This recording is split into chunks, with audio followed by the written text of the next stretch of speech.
Nilai hubungan Jokowi-Prabowo kian mesra. Jokpro sebut kalau dilanjutkan pada Pilpres 2024 Indonesia akan aman. Komunitas Jokowi-Prabowo atau Jokpro 2024 menilai hubungan Presiden dan Menteri Pertahanan itu makin mesra.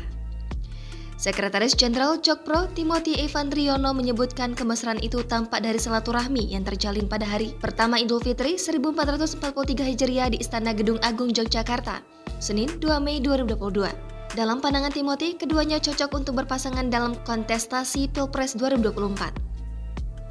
Tanya dalam momen perayaan Lebaran 2022, Timothy menuturkan kemesraan Jokowi dan Prabowo pun terlihat kala meresmikan Bandara Trunojoyo, Sumeneb, Jawa Timur pada 20 April kemarin.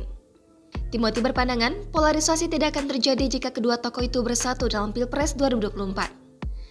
Sebelumnya diberitakan, Jokowi dan Ibu Iriana menerima kedatangan Menteri Pertahanan Prabowo Subianto dan putranya Didit Hedi Prasetyo di Gedung Agung Istana Kepresidenan Yogyakarta, Senin 2 Mei 2022. Jokowi mengatakan dalam pertemuan tersebut tidak ada perbicaraan mengenai politik ataupun ekonomi, hanya hal-hal ringan yang dibicarakan. Momen terpenting dalam pertemuan itu, kata Jokowi, yakni bersilaturahmi dan saling memaafkan.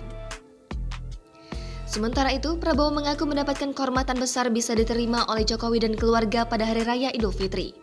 Menurutnya, sudah menjadi tradisi saat hari pertama Lebaran untuk bersilaturahmi dengan pemimpin.